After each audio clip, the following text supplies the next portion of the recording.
Monsieur le Président, 30 septembre 2022, 30 septembre 2025, bientôt 3 ans de gestion du pouvoir d'État. Quel bilan d'étape faites-vous en termes de mise en œuvre de votre vision et de votre orientation politique à travers la révolution progressiste et populaire? Il faut dire que nous avons pris le pays sur le volet sécuritaire avec une situation, mais aussi sur le volet économique, politique avec une autre situation. Retenez qu'il y avait beaucoup de réformes à faire. Tellement de réformes qu'on ne pouvait pas les énumérer en un coup.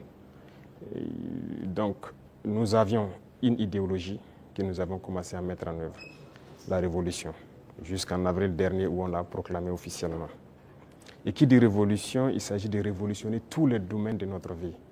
Parce qu'on ne peut pas continuer à faire la même chose qui se passait et espérer avoir un autre résultat.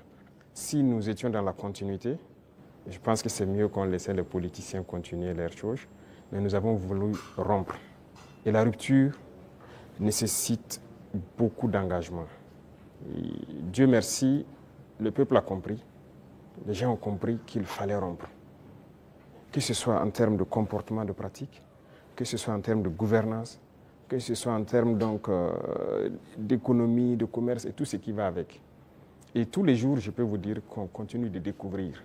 Parce que le système qui était en place, moi j'aime caricaturer pour dire que c'est comme un gros nœud que nous avons trouvé. Quand vous défaites un autre apparaît. Quand vous défaites un autre apparaît. Donc il y avait beaucoup de maux dans notre société que nous sommes actuellement en train de résoudre. Et Dieu merci, je peux dire que plusieurs choses ont été lancées. Et le bilan, pour moi en tout cas, c'est satisfaisant, même si je pense qu'on peut faire encore plus d'efforts. Voilà. Et si vous souhaitez, domaine par domaine, vous pourrez me poser des questions, parce qu'il y a beaucoup de choses qui ont été entamées.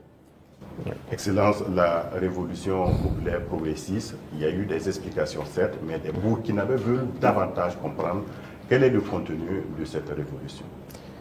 Le contenu exact, comme je l'ai dit une fois, je ne le dirai pas. Si vous permettez à tout le monde de connaître les détails de ce que vous voulez faire, on peut anticiper sur votre action. Mais nous avons dépeint voilà, les gros points pour que les gens puissent comprendre où nous allons. Alors, si vous remarquez, dans le modèle même de gouvernance, la lutte contre la corruption et la bonne gouvernance, il y a d'abord l'exemple que les gouvernants doivent donner. Et comme je dis, vous ne pouvez pas être là, une catégorie de Burkinabés, parce qu'on vous a confié des postes. Vous, c'est le choix entre les bons whisky et les bons champagnes. Pendant que des femmes meurent en allant chercher l'eau à la rivière, elles se noient ou quelque chose, ce n'est pas possible. Donc il y a cette idéologie-là qu'il faut avoir pour pouvoir avoir une société de justice. Tout le monde doit pouvoir avoir accès, par exemple, à l'eau potable. Vous ne pouvez pas, vous, manger comme vous voulez, faire le choix des repas et jeter ce que vous voulez à la poubelle, pendant que d'autres ne peuvent pas avoir un seul repas. C'est ce qui nous a amené à lancer des initiatives dans l'agriculture, par exemple. Parce que notre population est en majorité agricole. Mais pendant longtemps, on se rend compte qu'ils sont délaissés. Ce n'est pas nos terres qui sont pauvres, ce n'est pas qu'ils n'ont pas la capacité de travailler. Mais il fallait les donner aussi ce souffle-là, ce qui nous a amené à créer des initiatives. Aujourd'hui, je pense que le plus important pour moi, lorsque vous rentrez dans les campagnes et que vous posez des questions aux cultivateurs, ils peuvent vous dire que franchement, voilà, ils se sentent bien maintenant.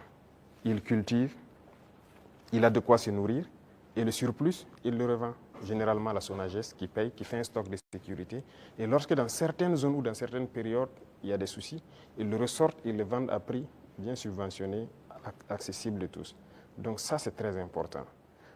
L'idéologie de révolutionner beaucoup de domaines, quand on prend le domaine même des finances publiques, alors on est en train de digitaliser beaucoup de paramètres, avec beaucoup de difficultés, parce que les gens n'aiment pas ça. Bientôt, par exemple, on va lancer la facture électronique. Déjà, quand on a émis l'idée, mais beaucoup de grands opérateurs sont opposés à cela. Pourquoi ils ne veulent pas la transparence? Parce qu'on a habitué les gens à la tricherie, à voler. C'est comme une norme. C'est ce qui était installé, donc il faut changer tout ça. Sur le plan des infrastructures et beaucoup de choses, le domaine des marchés publics et tout ce qui va, c'était d'ailleurs le domaine le plus corrompu. Voilà, vous êtes un entrepreneur, vous venez nous voir, On vous donne le marché, vous surfacturez, et après on se donne quelque chose à l'arrière. C'est ça la règle d'or. Et donc quand quelqu'un même vient avec cette idée, vous êtes exclu d'office. On ne vous permet pas. Et si on laissait continuer dans cela, je ne pense pas qu'on puisse s'en sortir. On ne pourrait pas payer des armes parce que, comme je l'ai dit, si vous ne faites pas des économies d'échelle, vous ne pouvez pas vous équiper. Vous ne trouverez pas une seule banque dans le monde où vous partirez prendre un prêt pour payer des armes. Ça n'existe pas. C'est avec vos fonds propres que vous pouvez vous équiper. En tout cas, nous, on n'a pas eu cette occasion. Et si quelqu'un en connaît, peut-être qu'on est preneur. Et tout ce qu'on est en train d'acquérir, je vous ai dit une fois le montant, ce sont des milliards de dollars. Hein. Comment on fait? Où on a puisé l'argent? Cet argent était là. Il fallait assainir le domaine des finances, le commerce et tout ce qui va avec. Et le fonctionnement de nos sociétés d'État, vous avez pu remarquer cette année les résultats de 2024 qui sont au-delà. 2025 est encore meilleur que 2024.